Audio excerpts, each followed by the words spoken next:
Welcome back to College Conversations. I'm Dr. Fedor and I help you navigate college. In this video, I'm going to share with you some tips on how to pick out your classes for the fall. If you are starting college this fall as a first year, this is an exciting time for you. Congratulations, you made it into college. One of the first things you'll be asked to do during your new student orientation is to pick out your classes for the fall semester. Please remember to hit subscribe and share this video with other students who also might find it useful so I can continue to bring you these helpful videos.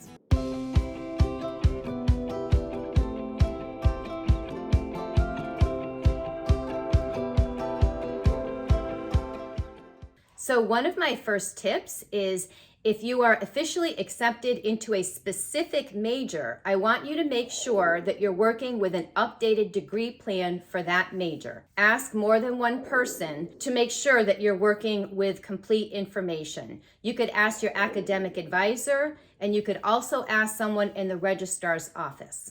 Sometimes requirements change and the information is updated over the summer or in between the time that you applied and that you're starting the program.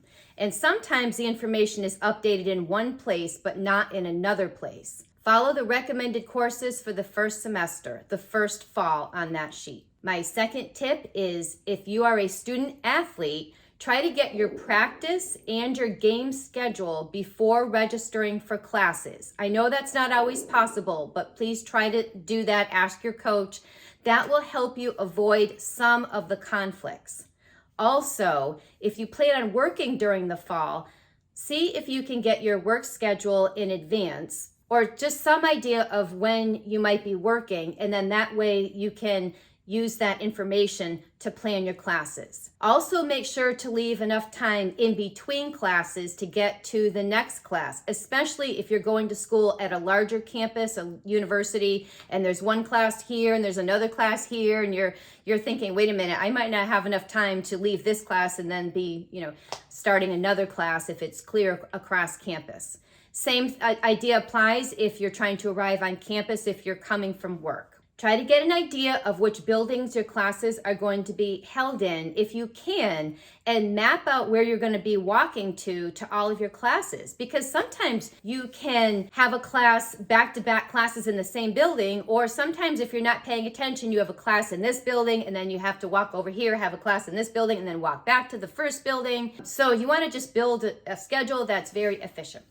Another tip is if your school has a language requirement and you took a foreign language in high school, make sure you sign up for the language placement exam. It is entirely possible that you could test out of the language requirement or at least test out of the introductory class of that language that you took in high school. That will save you some time and save you some credits that you can then spend those credits taking another class in your major or minor or something else that interests you. Another tip is to pay attention to the prerequisites for courses that you want to take in the spring. And if they require you to take a class in the fall, you want to make sure that you put that in your schedule first and build your schedule around that. Some courses are only offered in the fall or only offered in the spring. And if you don't have the right prerequisites for the spring course, then you would have to wait another whole year before taking that class. Try to do some research on that, see what the requirements are, and make sure that you have it mapped out for yourself. And tip number 5, take a screenshot of the courses you registered for, including the days and the times, just in case something goes wrong. You don't want to have to try to remember, after you've spent all this time building the perfect schedule, you don't want to have to try to remember it if for some reason it's lost. And with your phone, and then you'll have a record. So to recap, number 1, make sure you're working with current information for your degree plan. That means your major and your minor if you have one. Make sure you know what the requirements are. Number 2, get your practice, game, and your work schedules before you plan your courses. Number 3, take the language placement exam if your school has a language requirement. Number 4, pay attention to the prerequisites and requirements and watch my earlier video on prerequisites because that will help you out. Number 5, take a screenshot of the courses you registered for just in case something goes wrong so you have a record.